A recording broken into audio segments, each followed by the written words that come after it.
you ever had. I am your worst dream come true. I'm everything you ever were afraid of. It's Totally Boned! If you want Totally Boned to be a special feature in future videos, text Totally Boned to 555-1007. And if you don't want to see Totally Boned featured in future videos, text I really, really, really don't like Totally Boned to 555-1007. That's 555-1007.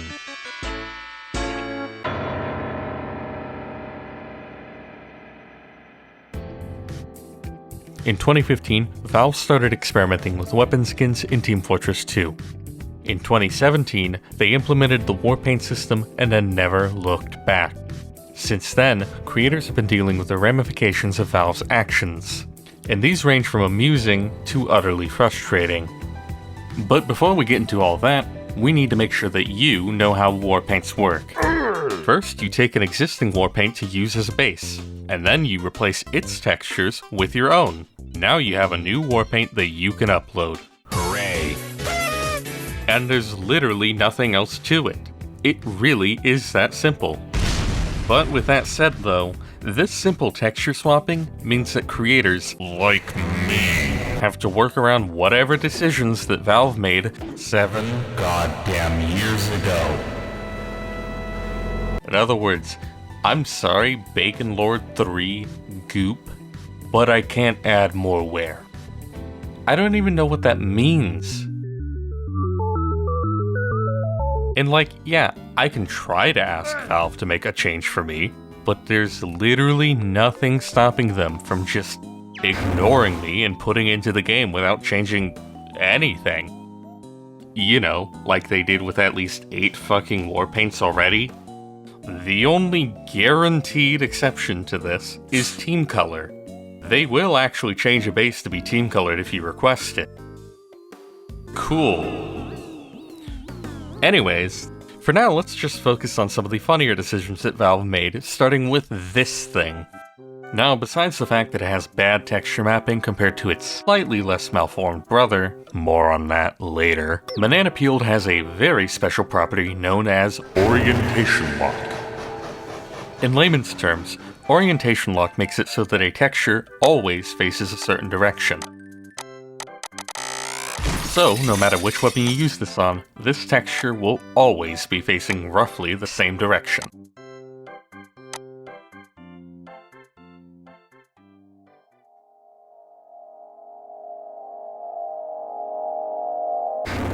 For whatever reason, Valve decided it wasn't worth their time to make the orientation consistent between weapons.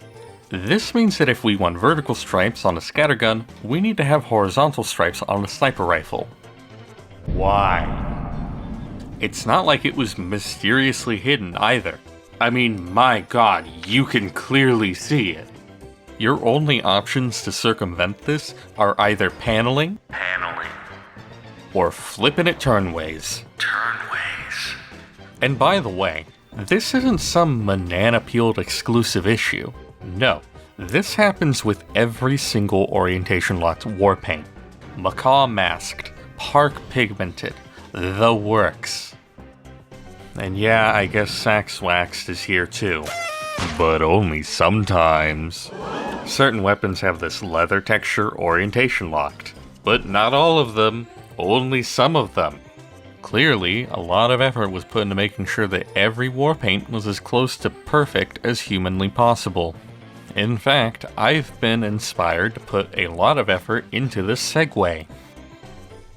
You know how some skins shine differently? Kinda like they're metal? I love those kinds of skins. I like a lot of them. It's just kind of a shame that there aren't any old school skins for my favorite weapon. You know which one I'm talking about. You've seen me use it all the time. Its initials are BB. It's really good on bad water. That's right. It's the Bizarre Bargain. Well, on the bright side, we still have metallic Warpaints that I can apply to it. I can't wait to see how Macaw Masked looks on it. No metallic shine. It has to be some kind of joke. Surely this is a Macaw Masked bug.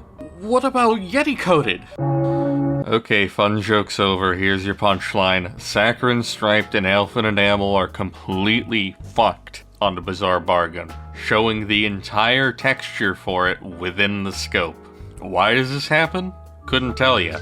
But that's why most of these metallic skins aren't metallic on the Bizarre Bargain. Hi, me from the future here. Just wanted to quickly mention that Valve randomly fixed the Elfin Enamel Bizarre Bargain scope by removing the metallic sheen, making it consistent with how other metallic war paints work. For some reason, they did this instead of, fixing the bug itself. Also, for some reason, they left the Saccharine Stripe Bizarre Bargain completely unchanged. Well, whatever. Goodbye. Oh, and before I forget, I'd like you to meet Necromanced. It's a community-made war paint based on Yeti Coded, but Valve Software graciously allowed it to be added to the game with custom wear. How kind of them. The catch is that it is a custom wear. Singular. So the same wear texture is used all throughout the weapon model. Okay, fine, minor limitation. But wait, there's more. Not only do you get one wear texture, but it's also scaled up to be Massive. And as a result, it's really hard to make a wear texture for Necromets that isn't a solid color. Ask me how I know this. But I'm not done yet! On top of all of this, the wear texture never moves. It is completely static. And so you have one wear texture all throughout. It's been blown up and shitified like a meme that's been circulating since 2012. And it is never randomized. And do you want to know something funny?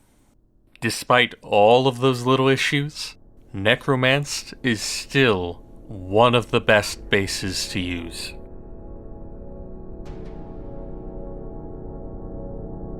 And here at the exact opposite end, we've got Tiger Buffed. Did you know that Tiger Buffed is another one of those self-illuminating war paints? But for some reason, it only happens on the grenade launcher and loose cannon.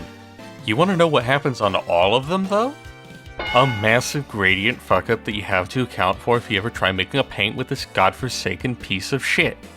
See, gradient textures control what color the fur and the wood are, and it should be pulling colors from the entire texture. Instead, it just pulls from this top left corner. What the fuck, Valve? But don't worry, Valve isn't the type of company to fuck this up only once. They gotta do it twice. That's why pink seats on Automark 2 are so rare. I sure hope this didn't happen a third time. Oh, thank God. Alright, but what about a better war paint? One that, at a quick glance at least, seems like it might be interesting to use. Something like Ironwood Mark II, perhaps. Seems fine enough at a quick glance. Overall, pretty solid. I like it. Ah, but this was all a trick. I deceived you. For whatever reason, the primary and tertiary textures on the minigun are the reverse of where you'd expect them to be. And while this is basically unnoticeable on the actual skin itself, it makes creating custom war paints with Ironwood Mark II just a little bit more annoying. And you know what? While we're at it, what's the deal with the coffin nail stripe on this thing? I mean, don't get me wrong, it looks nice here, and I like the coffin nail weapons, it's just... why is it literally the exact same stripe? In fact, you can ask the same question about Night Owl Mark II. All this stripe does is divide the ammo carrier into two pieces for no reason. It doesn't look cool, it doesn't separate two textures, it does nothing. What the fuck were they thinking? And all of this made me wonder, aren't there other cases of coffin nail stripes just kinda smashed onto war paints without any rhyme or reason? You better believe it. The Night Owl Mark II rocket launcher, Night Owl Mark II Sticky Bomb launcher, Carpet Bomber Mark II rocket launcher, Freedom Wrapped rocket launcher, Quack Canvas shotgun, Bankroll shotgun, and the Backwoods Boomstick Mark II shotgun all have stripes that are identical to the stripes seen on the coffin nail versions of these weapons. And in a similar boat, the Park Pigmented minigun has the same stripe as the top shelf minigun, and the Night Owl Mark II grenade launcher has the same stripes as its top shelf counterpart. And then the Bamboo Brush grenade launcher has the same pattern of textures as the Butcherbird grenade launcher. And you know what? I probably missed some. The point is, these decisions were made haphazardly with no regard for how they actually look, even on the skins that these war paint bases were made for. Sometimes it worked alright, but other times it turned out like shit. Fuck the shitty ass right now, war paint. And as a fun little bonus, the sticker placement on the Park Pigmented Medigun is identical to the sticker placement on the High Rollers Medigun. You can tell because they're both slightly off-center. And speaking of Park Pigmented and stickers, did you know that these yellow stripes are stickers? But only sometimes. The placement of these stickers is stupidly inconsistent, and as a result, some creative ideas are shot down because, for example, the stripe sticker on the sniper rifle is on the butt instead of the tip of the barrel. And what the fuck is wrong with the pistol sticker? Actually, you know what? No, scratch that. Valve, what the fuck is wrong with you? Why do you keep making these weird decisions? And speaking of what the fuck is wrong with you, here's the Nutcracker Mark II Crusader's crossbow. Why is there a sticker here? It's clearly wrong, it's clearly an error, it only serves to make it look worse, and yet Valve has decided that it is here to stay. It cannot be undone. What if someone likes it like this? Yeah, and what if I take these weird Yeti-coated stickers and shove... Well, aren't these things just relegated to these specific war paints? Surely not every war paint base has some kind of annoying fucking issue. Thanks for the introduction, annoying straw man. Now as for your hypothesis, let's talk about texture scaling. Now I touched on it a little bit with Necromanced, but to be honest, texture scaling is kind of an issue with literally every single war paint base. For example, if I want to make this texture on Macabre Web Mark II intricate, I'm going to end up having a horrible fucking time, as the texture will be scaled to an obnoxious degree. Or how about this? Let's finally look at Pina Polished.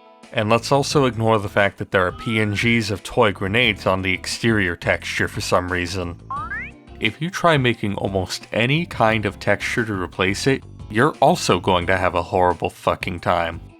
And for those of you keeping track at home, this means that every single unique warpaint base with a custom wear also has some kind of stupid fucking issue. Anyways, don't take me singling these paints out as anything but me giving some examples. This is an issue with every single warpaint base. Some are just worse than others. Why is this such an issue?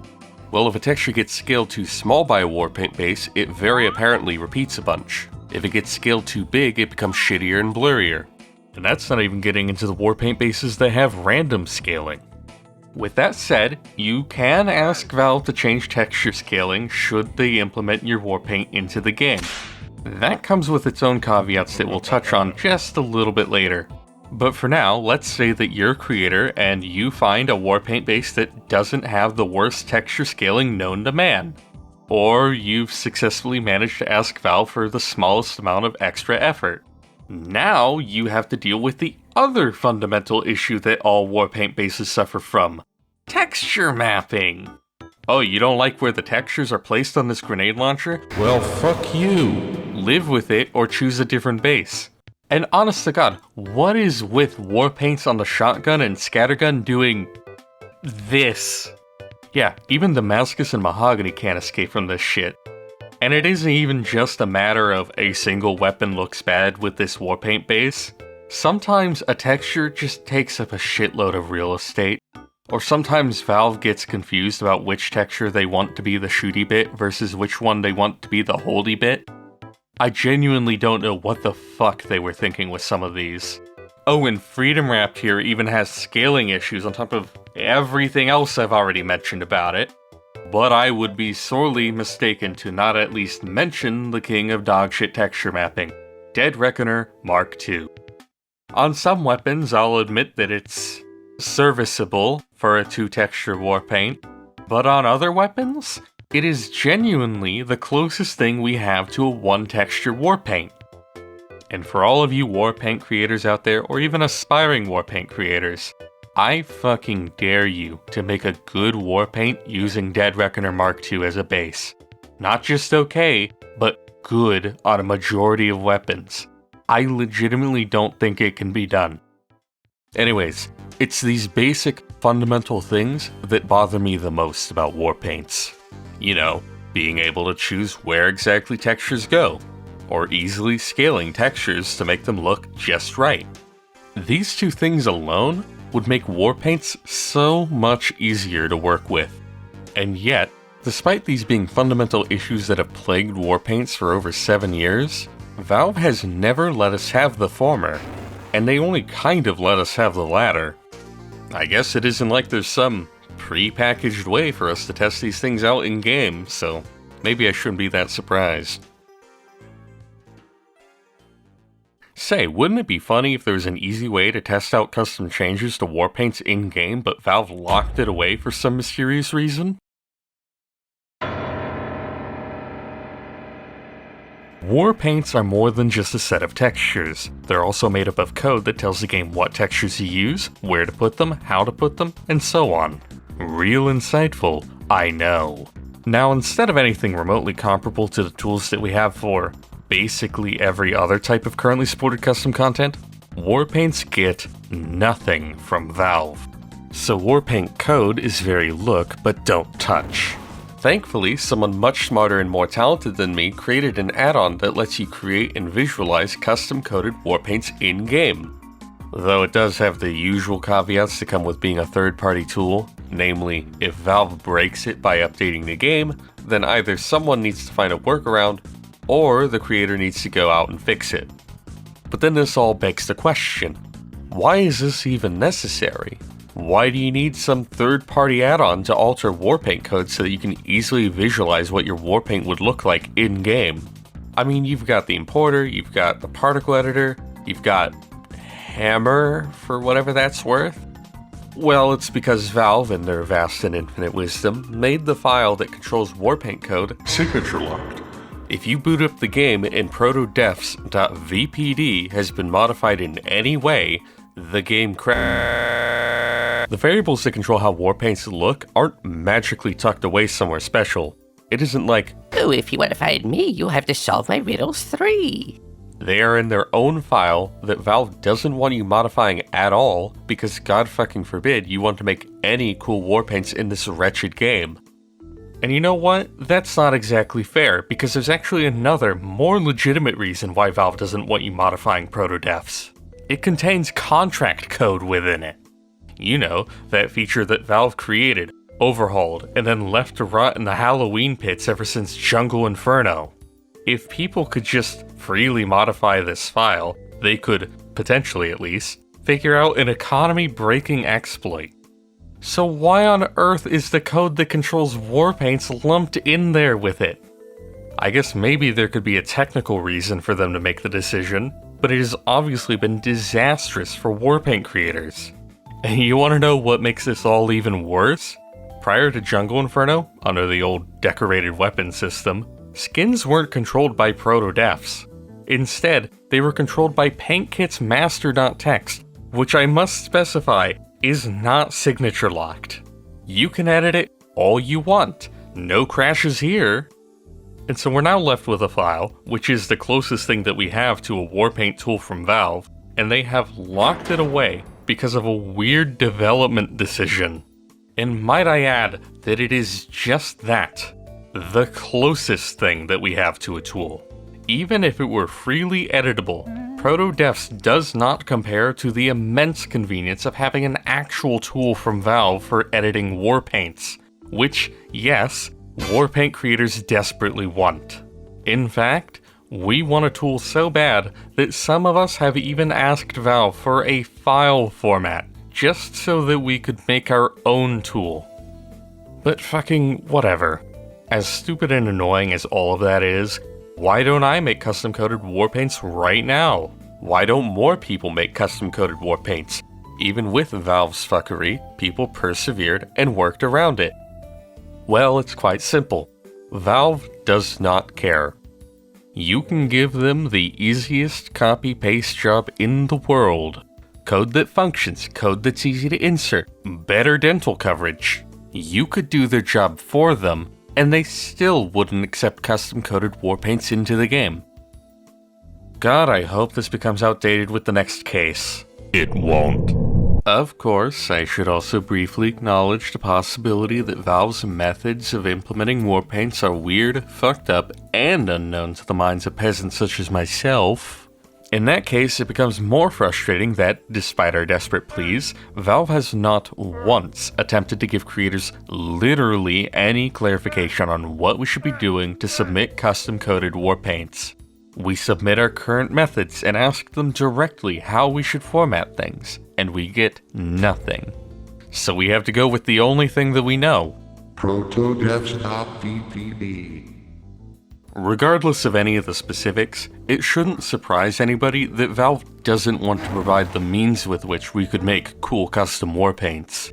They just won't add most changes, so why bother making it easier for us, as creators, to test them?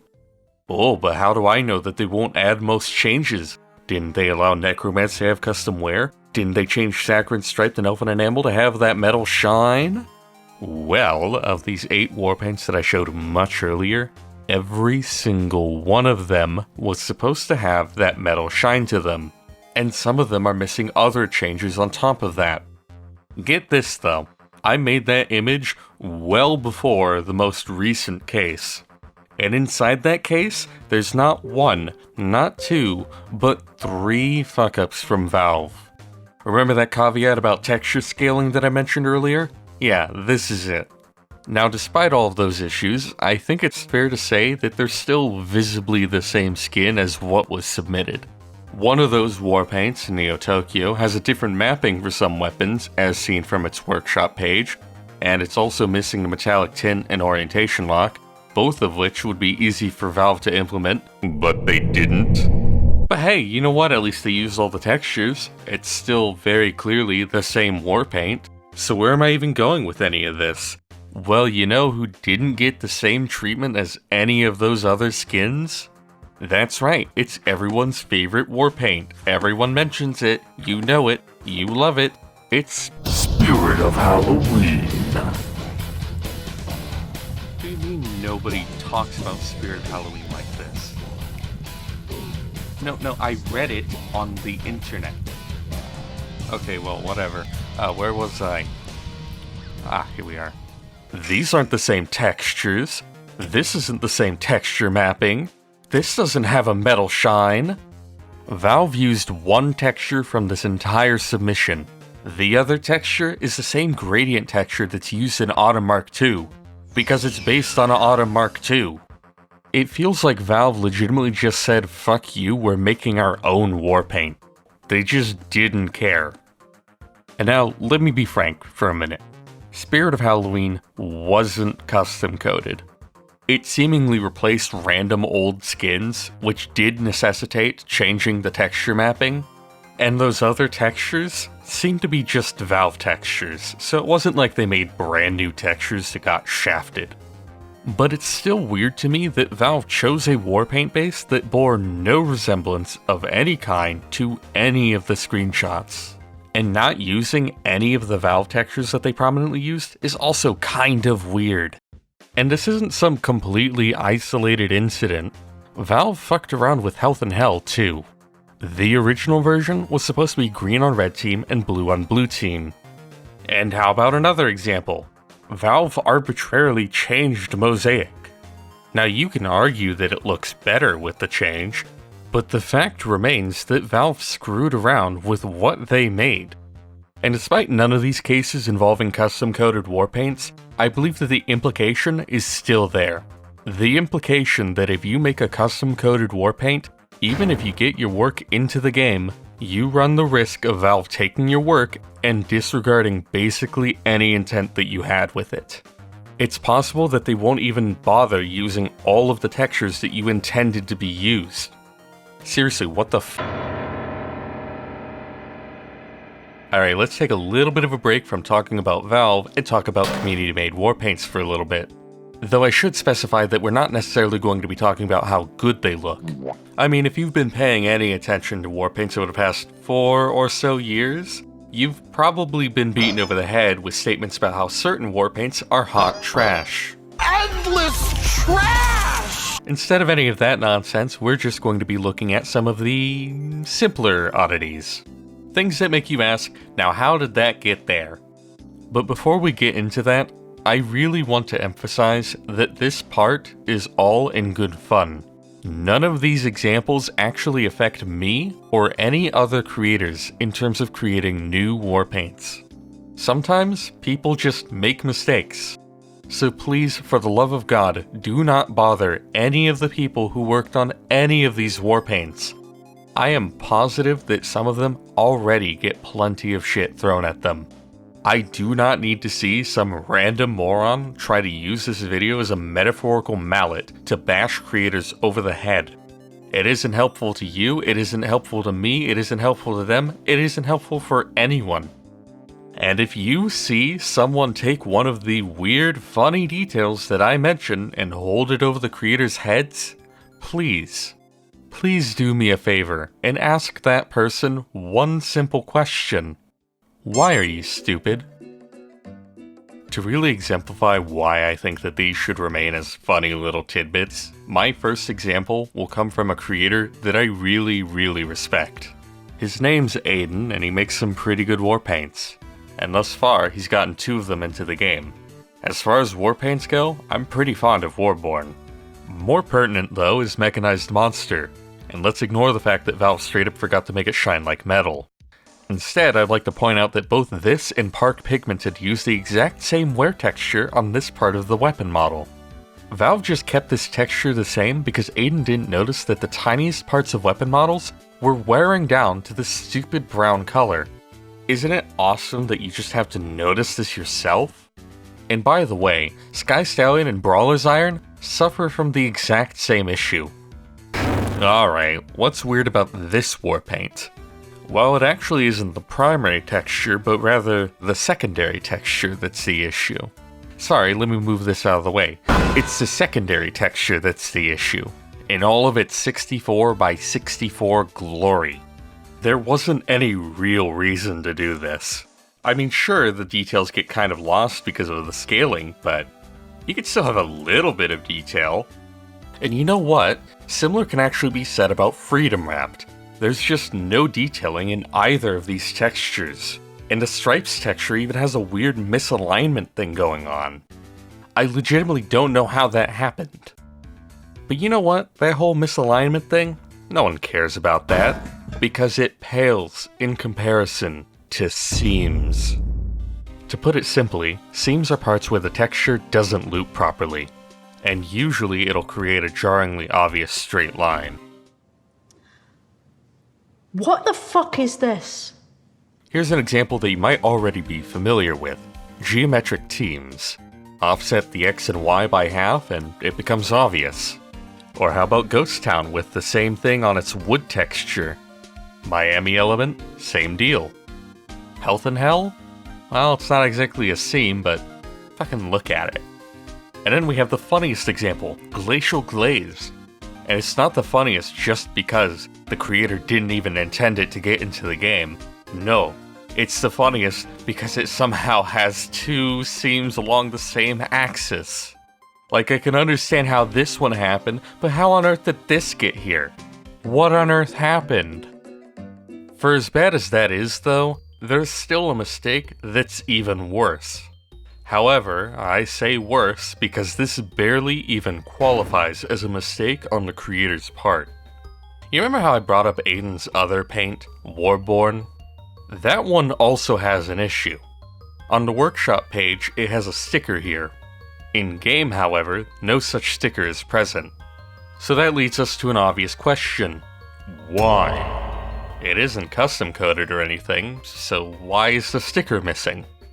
Well, Aiden accidentally wrote no sticker in the README file.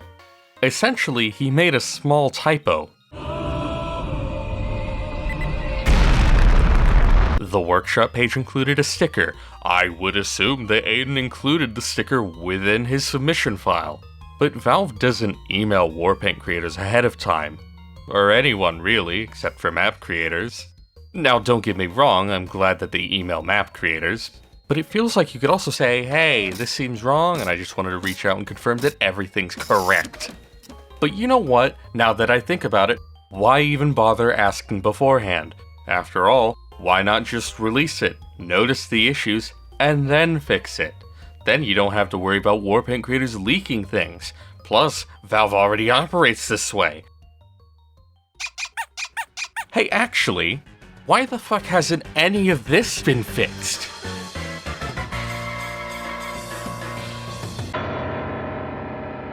No. No slow chapter introduction. What on earth is happening? Well, I'll tell ya. Whether any of those creators reach out to Valve about changing any of those things simply does not matter. Valve will never fix Warpaints. Up to a point. If a Warpaint is implemented wrong because Valve horrifically fucked it up, then they will usually fix it. To demonstrate this, here's a complete reading of every single time an individual Warpaint was fixed. In 2018, they added the blue team version of Neo Tokyo, and yes, it took them 3 whole months to fix that. In 2021, they fixed both Swashbuckled and Necromanced, and among these fixes you might recall the infamous Missing Textures Holy Mackerel. In 2022, they fixed Ghoul Blaster. It initially used the default Wear in Blood instead of the custom Wear in Blood. In 2024, they changed Team Blackout to just Blackout at the request of the creator, as there were 2 other Warpaints that started with the word Team in the same case. And that's pretty much it. In essence, they won't change anything unless it is either a catastrophic fuck-up on Valve's end, or a name change. No other fixes are allowed. But I have been able to find one singular potential exception. Back in 2018, they fixed an issue with the alpha channel of Dovetailed.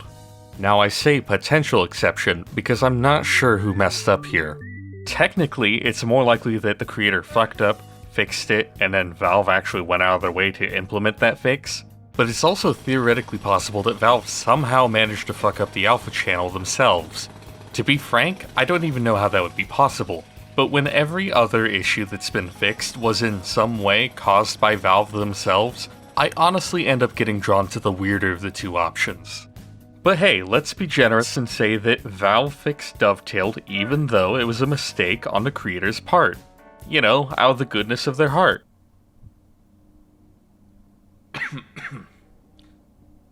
Even then, that's still not a good look for Valve.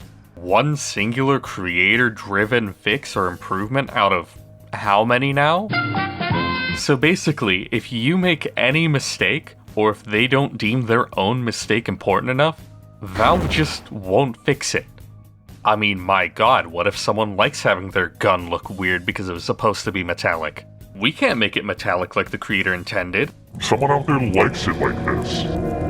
And who on earth would ever dream of committing such an obvious act of robbery against the average video gamer?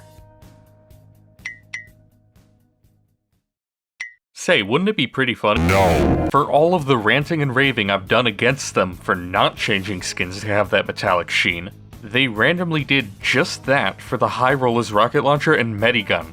And yeah, there are some people that didn't like that. What on earth was the logic here? A release without self-illumination, and then they changed it because it, potentially, wasn't the original vision. Even at the cost of some people disliking the change, they did it because it, arguably, is now closer to the original artist's vision, and not doing so was, apparently, a mistake. How on earth is this any different from what's been happening with these poor bastards? They're missing what is essentially the same thing that the High Roller skins were, supposedly, missing. Cool. No matter how you look at it, Warpaints as a form of content for Team Fortress 2 get fucked by Valve at every possible opportunity. Sorry, almost every possible opportunity. Thank God for team colors, right?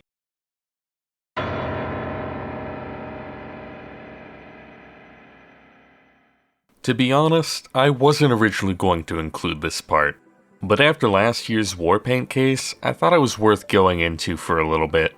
However, I'm just going to let random gameplay play in the background.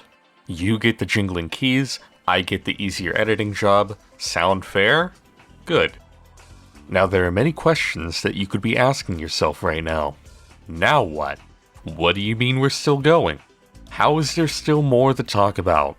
Well, not only do creators have to deal with everything that I just talked about, but I feel like Valve also just kind of hates Warpaint creators on a more meta level.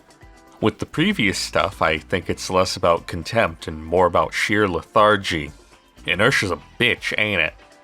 With this, though, it's less about the frustrations of creating Warpaints and more about the frustrations of creating Warpaints. As of right now, every holiday update gets cosmetics, maps, taunts, and, good lord, so many unusual effects. On the other hand, Warpaints get one case every year. And no, 2017 and 2020 don't count. 2017 saw the introduction of Warpaints, and 2020 was the single most normal and typical year of all time. So anyways, why do they usually get a single appearance per year? Some may try to argue that it's because of the dodgy quality of Warpaints, and yeah, okay, sure, there have been some stinkers. I don't even need to show you any of them because you already have an image of a wrapping paper gun implanted inside of your brain. But then you have to contend with the fact that everything else has also dealt with dodgy quality and criticism. I do not believe that the perceived quality of in-game paints has anything to do with how infrequently we get them. What about how they're less popular than everything else? Well, personally, I think that a big reason for this is because of literally everything else I've already mentioned. Obviously, as was just hinted at, the selection process could be improved. But on top of that, the current restrictions set in place incentivize making Warpaints that just aren't as good as they could be. Not necessarily bad Warpaints, because there are some good ones, but Warpaints that just aren't as cool as the ones that say, "Fuck you, I won't do what you tell me." Realistically, there's probably some other reason that Valve doesn't add more than one Warpaint case per year, whether it's technical or just plain stupid. And you know what? I can probably forgive that, overlooking the fact that it feels like it's fucking over some fantastic creations with only about 10 to 12 potential slots per year. Compare that to hats, which get like double the items per case, unusuals, which get that or more for hats and taunts, and hell, we somehow got around twice as many maps in 2024. But I mean, hey, you look at custom weapons and reskins, and those have been strictly passion projects for years. At least Warpaints aren't something that Valve is completely leaving to rot. However, that's not all. For the past two cases, most of the Warpaints were posted within a year of the case's release. And most of those were posted within a small time frame. All of those good and cool Warpaints that many people have wanted for ages, fuck them. Into the trash can you go. So everything combines to result in a form of content creation that is unfulfilling for some people. It can be tiring to make legitimately cool shit that gets brushed aside when the once-a-year shot passes by. Whether it's because some random Valve employee didn't like it, didn't see it, or, worst of all, because it involved custom changes that they're too lazy to implement. One might say that this could all be fixed with some communication. Sorry, I forgot to give more attention to the elephant in the room named Valve does not communicate. They have been infamously bad at this for years, and frankly, most of it is on Valve. But I've also got to briefly mention that the community at large isn't totally innocent, because I watched a community collectively flunk a reading comprehension test so hard that Valve edited the post to say what it basically already said, but more directly. Wow, you're probably thinking, I forgot how hard reading is. Yeah, it's scary how fast you lose that. If only they fucking knew. As for what little communication Warpaint creators do still get, it's pretty minimal. Warpaint creators emailing Valve to ask for fixes get told that their email was forwarded, and then nothing ever happens. So they mostly won't communicate, they're keeping Warpaint cases to one per year for some unexplained reason, we somehow get more maps per year than Warpaints, their selection process is ridiculously contrived, and this is on top of everything else that makes creating these damn things a living nightmare. What a fucking mess this all is.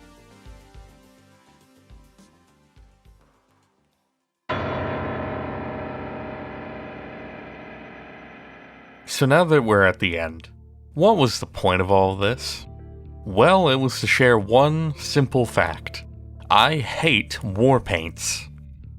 Of course, I'm also hoping that this gives people some better context as to why war paints have always kinda sucked, and why war paint creators aren't happy with the current system. Nothing about them is consistent or truly guaranteed, neither the how nor the when of their inclusion. And betting odds are pretty good that Valve just won't care about anything you try to do that goes beyond the most basic of copy-paste jobs.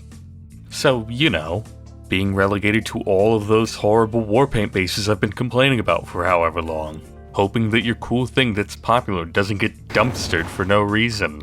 And hell, I didn't even get to mention all of the weird shit, like demo weapons only having one Yeti-coded eye because haha, Demo Man only has one eye. Isn't that funny? Or the fact that the Lock and Load, Iron Bomber, and Power Jack have really low-res textures for some reason.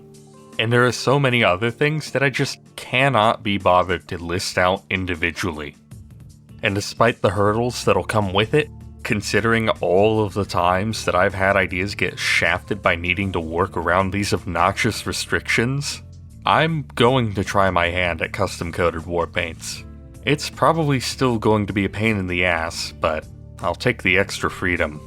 In fact, I already know that it's going to be a pain in the ass because I've messed around with it while making this video. But I am willing to deal with that and take the risk of Valve not accepting my work ever if it means that I actually get to create cool new things without these stupid fucking compromises. And if you're a warpaint creator, I would honestly recommend that you do the same. If we're lucky and enough new custom-coded paints are made and are popular enough, maybe they'll actually accept some cool new things. Or maybe they'll tell us how to submit custom-coded paints in the first place. It isn't like it's impossible for them to make custom changes. Now obviously I wouldn't bet on it, but how else is this supposed to change? Worst case, maybe they'll look at some of the older yet still incredibly popular war paints that have been on the workshop for ages. Of course, I know that this is all far removed from being the most important issue, but God, I'm just so tired of looking at and working around what are basically the exact same warpaint bases we've had since 2017. Oh my god, what the fuck?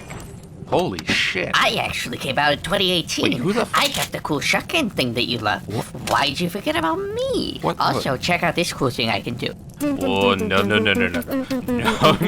No. It's totally boned. You voted, and we listened. This cannot be undone. Totally Boned is here to stay. Are you fucking kidding me? No, hold the fucking phone. Well, I didn't get to vote. What the hell? Hey! Oh boy, it's time for the post-video talk that everyone loves. Don't worry, I'll try to keep it as brief as I possibly can. First off, don't expect these kinds of videos very often. They're fun to make, but also kinda tedious. Talking and editing can be very tiring. Second off, because I'd like to keep making my usual schlock, I thought it'd be a good idea to introduce a way for people to donate money. That's right, I'm offering a way for you, yes you, to shovel your hard-earned money into my ugly mouth. There should be a Patreon page in the description, maybe in the pinned comments, and channel memberships going live once this video goes public. Now, there won't be anything too fancy for now, no exclusive content or anything like that, just basic benefits such as having your name listed at the end of uploads. This will really help me continue making cool and fun little compilations in this ever-changing economy. Plus, if you somehow enjoyed this big horrible video, financial incentives would admittedly make me more likely to make more videos like this, because I am a greedy little bastard. Maybe there wouldn't be as many little edits and such, but, you know, it'd make it easier for me to make videos where I talk at length about a thing that I'm hyper-focused and or knowledgeable on. I've also thought about offering, essentially, frag movie requests. So, you want me to make a combination of often neglected weapons look like the best loadout ever? Well, I've got a price tag. Though, because I'm not sure of the actual demand for this kind of thing, I don't have it listed anywhere as an option. Plus, the current platforms I'm on kinda suck for things like that. Regardless, though, if this is something that sounds interesting enough to offer, let me know in the comments or something. And that's pretty much all I wanted to mention. No clue exactly what I'm releasing next, but I'm hoping it'll come out much sooner. Goodbye!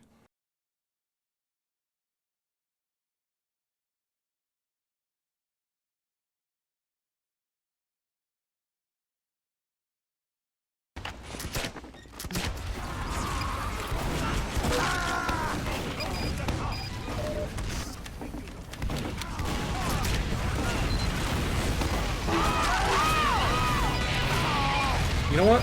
Fuck this stupid fucking war paint. I hate Totally Bone. I'm tired of using it. And you know what? Fuck Shadowplay. For making me get another stupid fucking clip with this stupid fucking gun that I hate. I hate looking at it. I'm tired of it. God.